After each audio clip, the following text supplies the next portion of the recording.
Olá, sejam todos muito bem-vindos a mais esta doutrinária virtual do Pronto Socorro Espiritual Bezerra de Menezes, o Prozebem, em Aracaju, Sergipe, Brasil.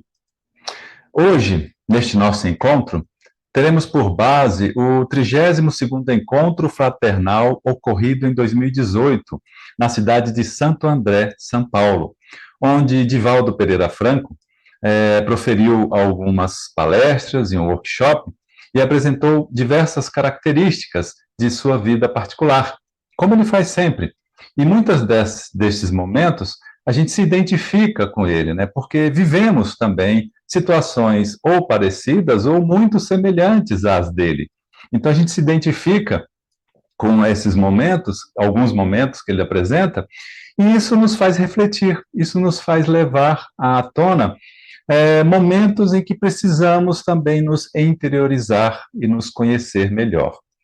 Diz Divaldo, naquele encontro, que durante milênios, e em muitas sociedades humanas, principalmente na antiguidade, houve um predomínio da sociedade matriarcal, porque num determinado momento da evolução sociológica, o matriarcado tomou conta do mundo, e as mulheres revelaram a maior sabedoria, o maior caráter de justiça, de sensibilidade, segundo alguns sociólogos de hoje em dia apresentam seus estudos. Mas o patriarcal, que surgiu através da força durante longos períodos de guerra e a imposição dos hormônios masculinos, impeliram as mulheres para o regime maternal, conforme Divaldo, inclusive, apresentou naquele encontro. Diz Divaldo também que, abordando Emílio Mira e Lopes, que era professor, psicólogo, psiquiatra, sociólogo, e que afirmava que hoje temos o pensamento da quarta fase da evolução humana, porque somente desenvolvemos a emoção, mas que neste ínterim, né, da sociedade matriarcal, sociedade patriarcal e agora a sociedade da evolução da emoção, a força e o poder e o individualismo tomaram conta da criatura humana. É a função da ordem sexual que predominou, né? Que a ordem sexual que no passado tinha como finalidade a perpetuação da espécie, que tinha naquele período o caráter biológico, mas que hoje passou para o exibicionismo sexual. Mais tarde passou para o ceticismo e em nossos dias para o erotismo. Este está, conforme Divaldo, em nossas cabeças, em nossos olhos, em nossos trajes, em nossos comportamentos. E Divaldo ainda cita Freud, que diz afirmar que o ser humano é um animal levemente envernizado de cultura e de civilização. E é verdade, segundo essa teoria, essa abordagem freudiana. Hoje, de um modo geral, estamos amparados no ceticismo, agimos e reagimos conforme aquele ser que Freud tão bem definiu. Ou seja, não atingimos o estágio da sensibilidade da emoção. Assim, ao longo dos séculos, fomos aprimorando a sensação do prazer, do sexual, para buscar uma existência de felicidade prazerosa, mas, ao mesmo tempo, uma existência de cansaço, de angústia, de ansiedade e de conflitos humanos à busca daquele prazer. Vivemos hoje numa sociedade que destrói as metas, que destrói uma realidade que poderia ser melhor, poderia ser a realidade interior de cada um de nós. No entanto, é uma realidade de aparência de bondade e generosidade. Porém, se nos dedicar à violência, nos entregar ao instinto da dominação e da força, hoje estaremos sendo dominados pelas tendências, né, pelas aparências de bondade e generosidade, mas, como disse Freud, é um animal levemente envernizado de cultura e civilização. Hoje dominamos a tecnologia chamada de ponta, mas ainda não encontramos a felicidade devido à nossa forma de pensar. E pensamos em relação ao ter e não ao ser.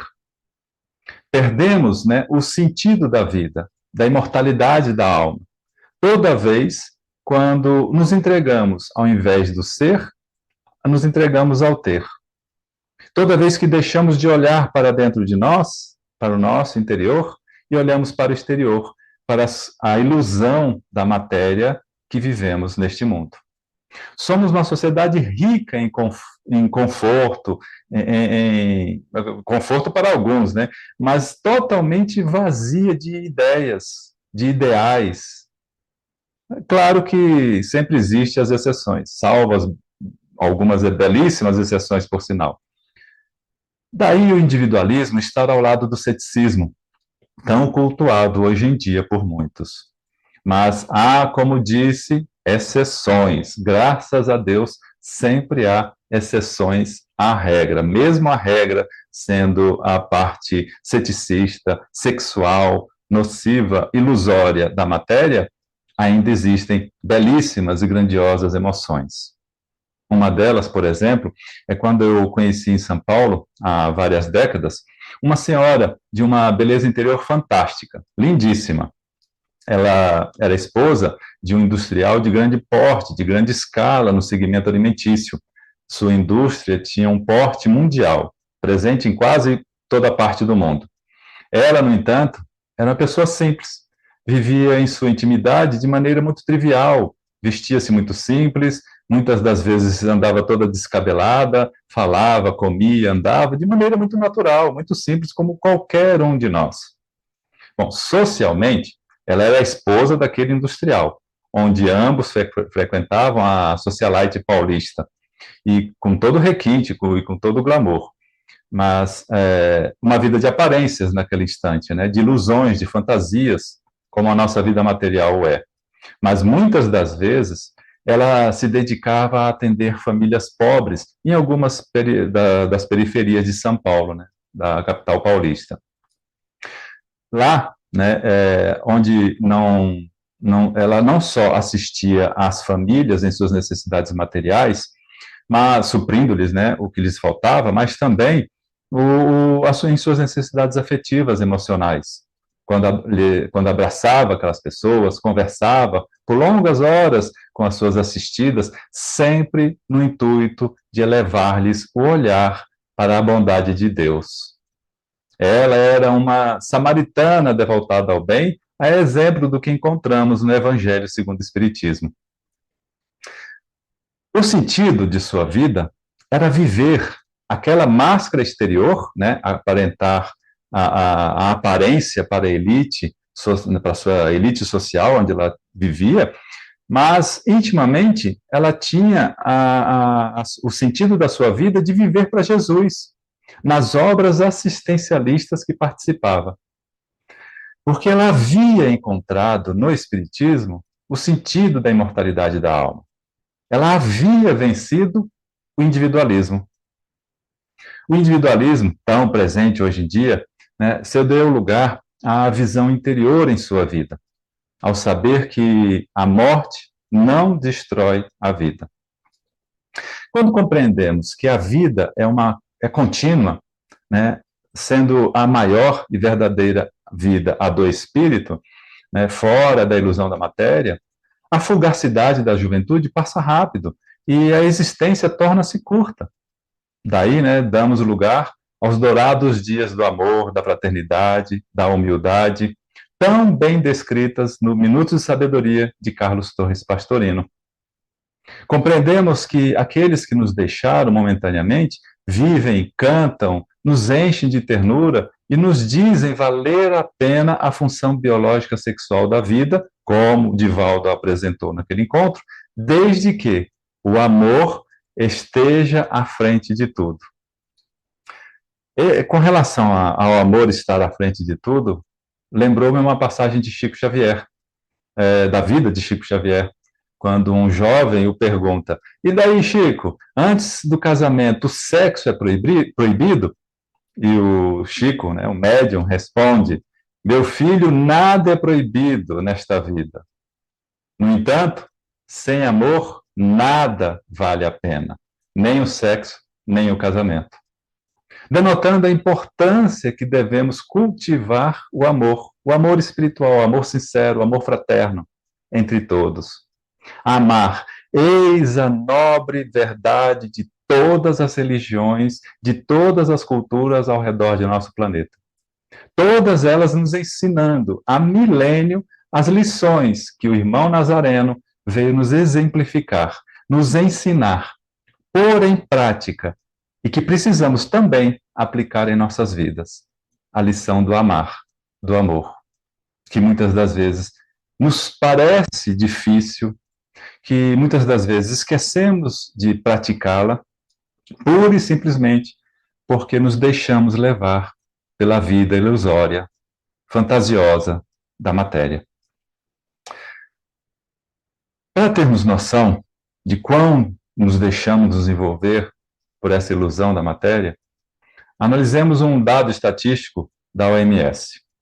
A OMS, a Organização Mundial da Saúde, através de seus estudos, né, causais das mortes, eles estudaram quais são as causas mais recorrentes da morte. Eles preveem que a partir do ano de 2025, o suicídio será a maior causa de mortes no mundo. E isso devido à melancolia cultivada por muitos. Que inclusive já é chamado o mal do nosso século.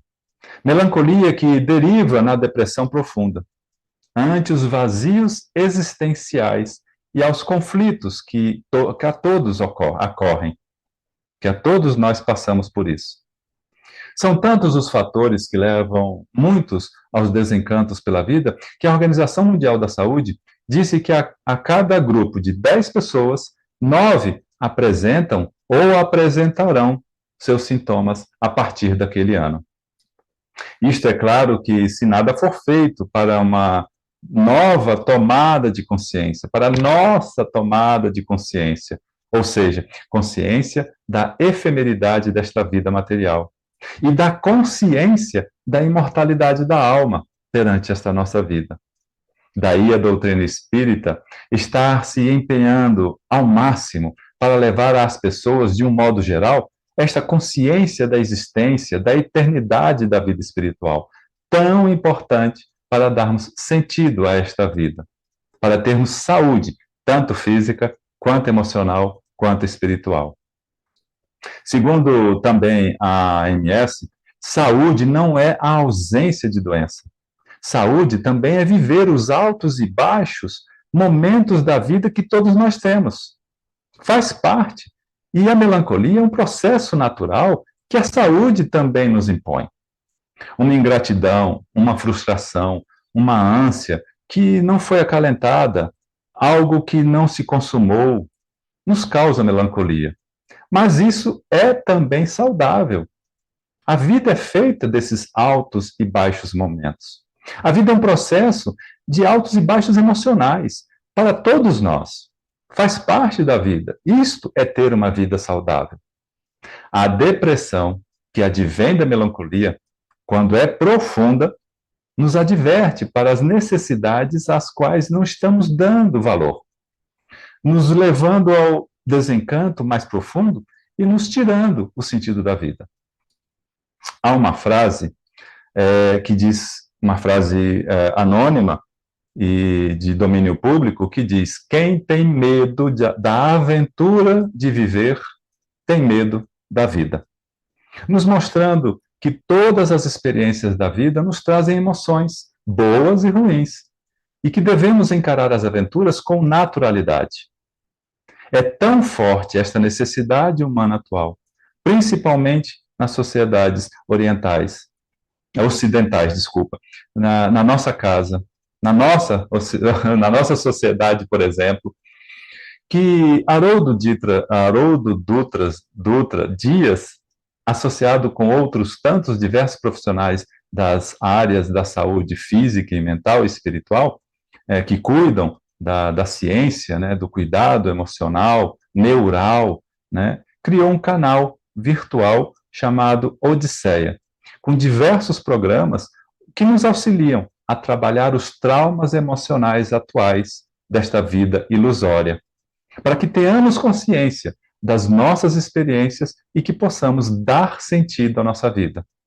Trabalha o medo, trabalha a ideia do falta de tempo, quando ele apresenta os vilões do tempo. São curtas, né, apresentações em módulos, em capítulos, e também poucos módulos e capítulos, que nos auxiliam a tomar a consciência da verdadeira vida em nossas vidas. Que nós somos seres espirituais, vivendo experiências materiais maravilhosas, que nos ensinam e nos dão bastante conhecimento para esta vida e para o futuro. Sempre temos muitas oportunidades nos sendo oferecidas. Oportunidades emocionais, oportunidades sociais, oportunidades profissionais. Mas quando estamos apenas focados, né, vendo uma só daquelas oportunidades, vivendo uma determinada oportunidade que a gente acha ser única, focados apenas naquela, e quando esta se acaba, ou seja, se fecha ou termina, né, aquela situação que a gente achava ser uma oportunidade, nós terminamos ficando, estávamos tão presos, terminamos ficando tão presos nelas, que nos desolamos, que nos magoamos, e que as outras oportunidades que estavam abertas, as outras tantas oportunidades que estavam abertas em nossas vidas, nós não percebemos. E aí nós ficamos tão focados naquela que se encerrou em nossas vidas, que nos desolamos, nos desencantamos e deixamos de observar, como diz uma frase também popular, estamos tão focados em uma porta de oportunidade que temos, que quando esta se fecha, não percebemos as outras 99 portas abertas a nos dar novas oportunidades. Muitos de nós vivem presos em situações passadas que nos trouxeram fortes emoções, boas e ruins. Foram vivências da juventude, quando tínhamos o vigor físico e aproveitávamos a maior parte das oportunidades, ou foram vivências traumáticas, quando, por exemplo, sofremos um acidente. E presos nestas lembranças, deixamos de viver as diversas oportunidades de construir boas lembranças, maravilhosas lembranças, inclusive futuras, para o nosso futuro. Deixamos de viver as maravilhosas situações prazerosas do presente, que estão ocorrendo agora, neste instante, ao nosso redor, próximo a nós. O ser amado que está ao nosso lado, sempre à espera da nossa atenção e carinho. A oportunidade de ajudar alguém que passa por alguma dificuldade, seja ela financeira, seja ela emocional ou espiritual. Neste último caso, né, indicando, inclusive, que busque o auxílio numa casa espírita reconhecida por suas práticas fraternais. Para aqueles que viram o recente filme Avatar, em seu segundo episódio, né, o mais recente agora, vão lembrar de uma frase dita algumas vezes neste filme, e que traz um importantíssimo significado, um significado humano para todos nós,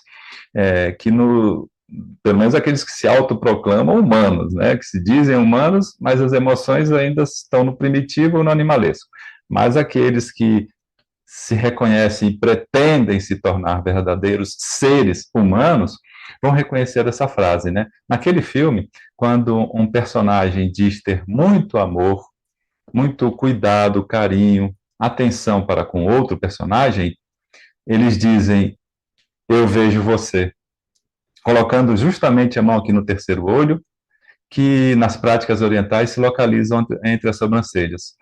Eu vejo você.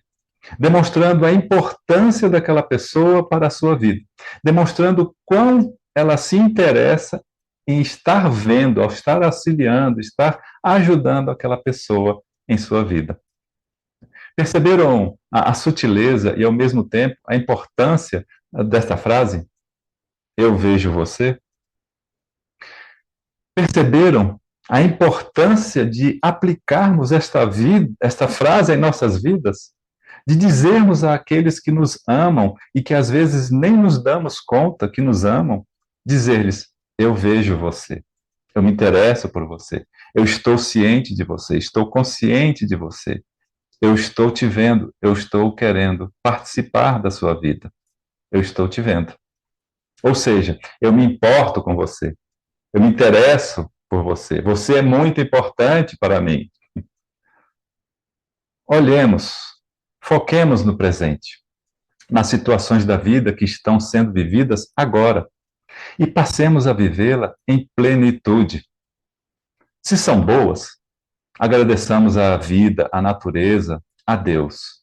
Se são ruins, também agradeçamos à vida, à natureza, a Deus, pois que são maravilhosas oportunidades de aumentar nossos conhecimentos, nossa inteligência, nossas experiências, nossas emoções, assim como todas as situações boas também o fazem.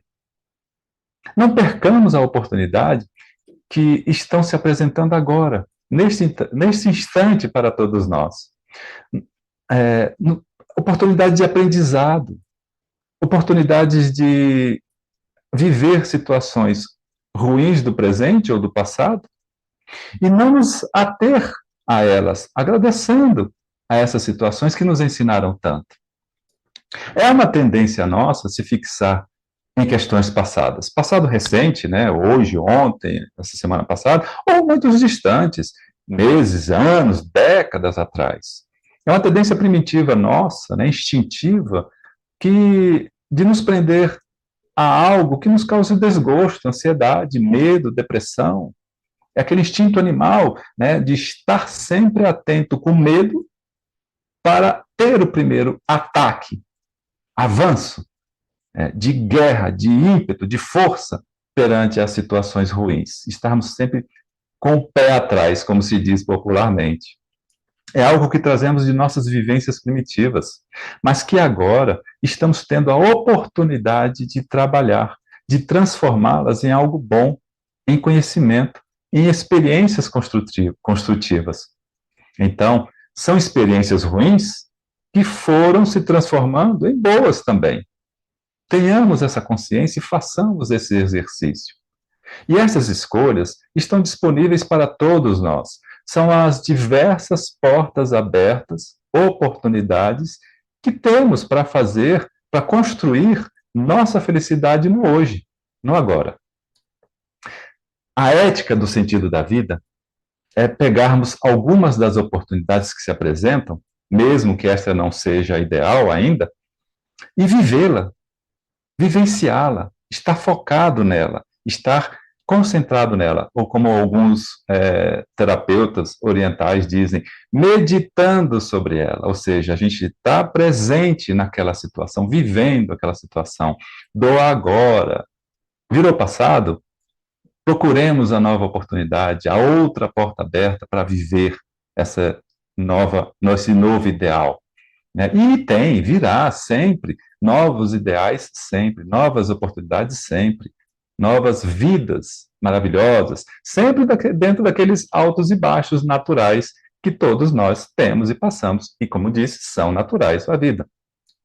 Aí está a cura do nosso estado interior, da nossa inquietação, da nossa frustração. Saber viver esses altos e baixos, procurando, vendo as novas oportunidades que surgem. Fechou a oportunidade? Vejamos a próxima, ou as próximas.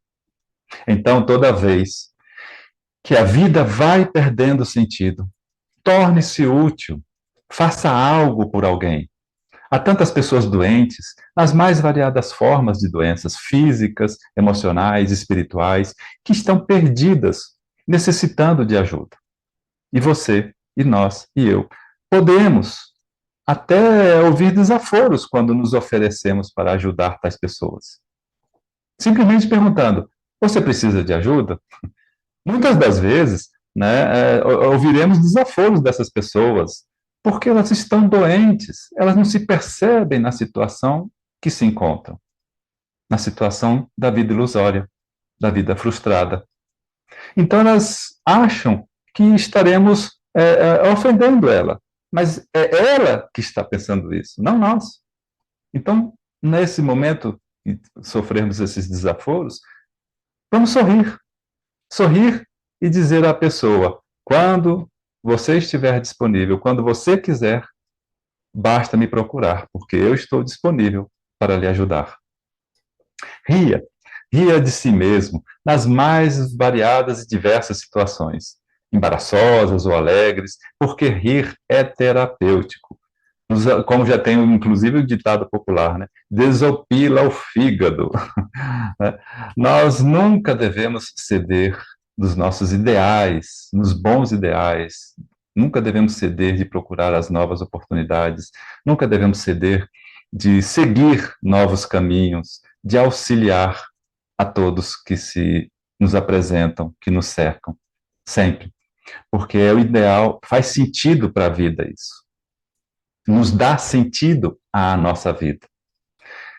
E quem se propõe ser espírita tem que ser otimista perante a vida. Não temer a morte, a dor, o sofrimento, a angústia, a ansiedade. Porque quem é espírita não pode ser triste, pois o espiritismo matou a morte, matou todas aquelas situações tristes que nos causam desgostos, melancolias, depressões. E quando mostrou que a vida é única, que já estamos vivendo a vida espiritual, a vida do espírito, agora, nesse instante. Estamos vivos em espírito e também vivos na matéria enquanto reencarnados. Só isso.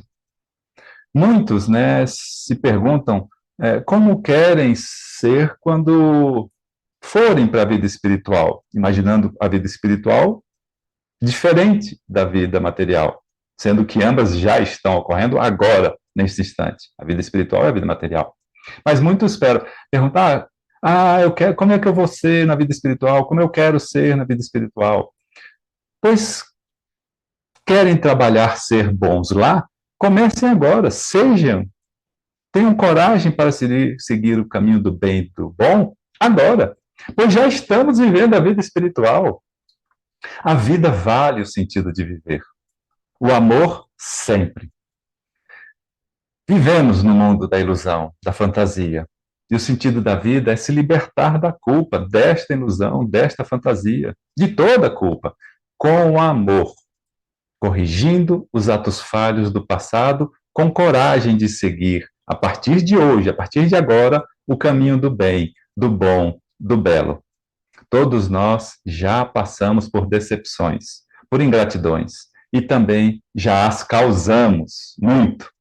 Mas não tenhamos arrependimentos, tenhamos consciência de que foram experiências necessárias ao nosso aprendizado, para nos voltar ao caminho do bem.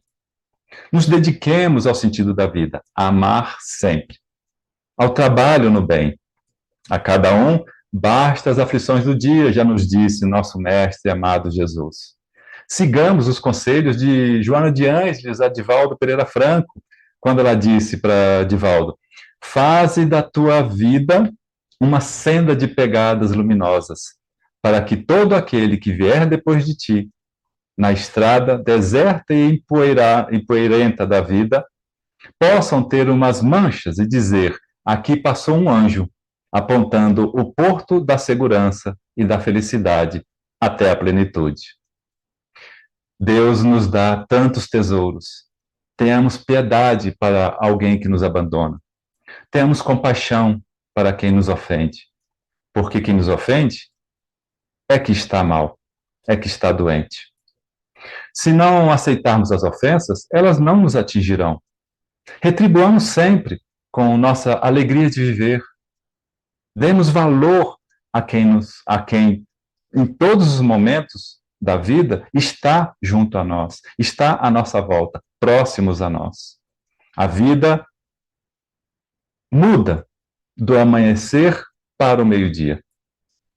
Agradeçamos a Deus por tantas coisas que não dávamos o devido cuidado, mas que a partir de agora nós teremos a coragem de nos amar, sem conflitos, sem culpas, mas de nos renovar em Jesus. E para encerrar este momento, essa doutrinária virtual, eu vou aproveitar para ler a prece de gratidão que Amália Rodrigues deu a Divaldo. Senhor, muito obrigado pelo que me destes, pelo que me dás, pelo ar, pelo pão, pela paz. Muito obrigado pela beleza que meus olhos veem no altar da natureza. olhos que contemplam o céu cor de anil e se detêm na terra verde salpicada de flores em tonalidades mil. Pela minha faculdade de ver, pelos cegos que eu quero interceder, por aqueles que vivem na escuridão e tropeçam na multidão. Por eles eu oro e a ti imploro comiseração, pois que eu sei que depois desta lida, numa outra vida, eles enxergarão. Senhor, muito obrigado pelos ouvidos meus, ouvidos que ouvem um tamborilar da chuva no telheiro, a melodia do vento nos ramos do salgueiro, a dor e as lágrimas que escorrem no rosto do mundo inteiro. Ouvidos que ouvem a música do povo que desce do morro na praça a cantar, a melodia dos imortais que a gente ouve uma vez e não esquece nunca mais. Diante de minha capacidade de ouvir, pelos surdos eu te quero pedir, pois eu sei que depois desta dor, no teu reino de amor, eles voltarão a ouvir. Obrigado, muito obrigado, Senhor, pela minha voz, mas também pela voz que canta, que ensina, que consola, pela voz que, com emoção, profere uma sentida oração, pela minha capacidade de falar, pelos mudos que eu te quero rogar, pois eu sei que depois desta dor, no teu reino de amor, eles também cantarão. Muito obrigado, Senhor, pelas minhas mãos, mas também pelas mãos que aram, que semeiam, que agasalham. Mãos de caridade, de solidariedade, mãos que apertam mãos, mãos de poesia, de cirurgias, de sinfonias, de psicografias, mãos que numa noite fria cuidam ou lavam louça numa pia, mãos que à beira de uma sepultura abraça alguém com ternura num momento de amargura, mãos que no seio agasalham um filho de um corpo alheio, sem receio, e meus pés que me levam a caminhar sem reclamar, porque eu vejo na terra amputados, deformados, aleijados, e eu posso bailar. Por eles eu oro e a ti imploro, porque eu sei que depois desta expiação, numa outra situação, eles também bailarão. Por fim, Senhor, muito obrigado pelo meu lar, pois é tão maravilhoso ter um lar. Não importa se este lar é uma mansão, um ninho, uma casa no caminho, um bangalô, seja lá o que for. O importante é que dentro dele exista a presença da harmonia e do amor. O amor de mãe, de pai, de irmão, de uma companheira, de alguém que nos dê a mão, nem que seja a presença de um cão, porque é tão doloroso viver na solidão. Mas eu sei mas se eu ninguém tiver, mas se eu ninguém tiver, nem um teto para me agasalhar, uma cama para eu deitar, um ombro para eu chorar, ou alguém para desabafar, não reclamarei, não lastimarei, nem blasfemarei, porque eu tenho a ti. Então, muito obrigado porque eu nasci, e pelo teu amor, teu sacrifício, tua paixão por todos nós. Muito obrigado, Senhor. E muito obrigado a todos por terem acompanhado esta doutrinária virtual do Pronto Socorro Espiritual. Que assim seja.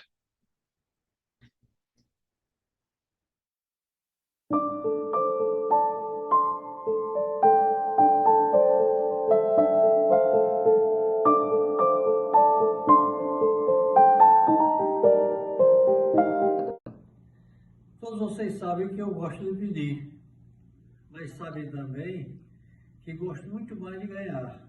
Agora eu quero que vocês avaliem a felicidade dos velhinhos quando recebem no final do mês a sua feirinha, que vocês promocionam essa felicidade. Só Deus é que quer nos pagar.